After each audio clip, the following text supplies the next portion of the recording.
All right, friends, let's get real. Facebook isn't just out there handing money to everybody who posts a reel. You got to play by the rules. And here's the kicker. Most people break the rules without even knowing it.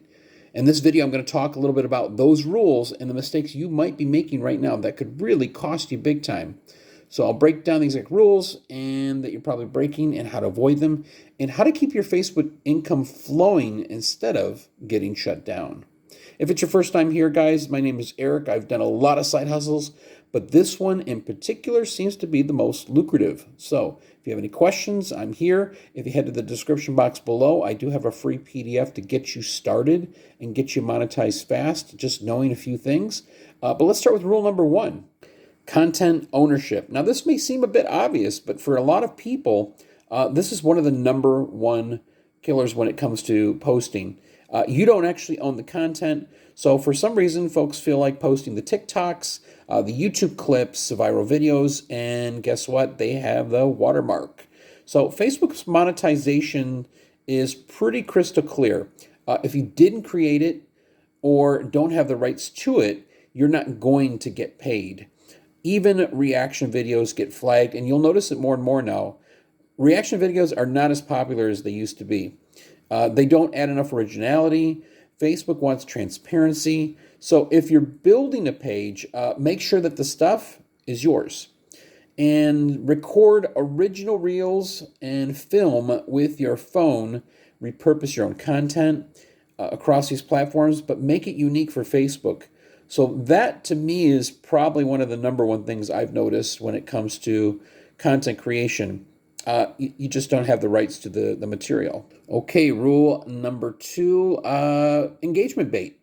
Now, you know those posts that say comment yes, or if you agree, or tag 3 friends and win, yada, yada. Facebook does not like that at all. In fact, they want to authenticate the interaction and not as gimmicks, but real people with real dialogue. So if you're pushing fake engagement, your reach is going to drop big time. Your videos will get buried, and you can forget about monetization approval. Instead, ask real questions, spark genuine conversations, and let people comment below because they actually want to, not because you beg them to.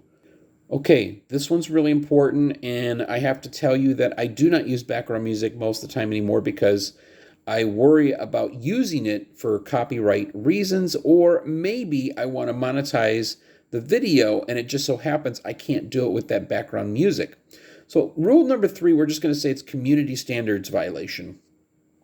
So it's kind of sneaky. The community standards, you might think, oh, I'm not posting anything wild, but Facebook looks much deeper. So music copyrights, violent imagery, misleading claims, and even certain words can actually trigger violation. Too many strikes and boom, you are demonetized. So good rule of thumb. And if you wouldn't want your grandma watching it, then Facebook probably doesn't either. So keep it clean, keep it safe, and keep it brand friendly. Those are 3 major things that I can tell you when it comes to the rules of engagement with Facebook monetization that can really help out your page because maybe you are going about it the wrong way. I'm going to make more videos just like this because I find that this is the easiest side hustle online that I've seen in a while. It was very easy for me to get in the program, and if you need a quick walkthrough, step by step, however you want to say it, it is in the description box below. I'm excited for you being here, watching this video, and I'll see you in the next one.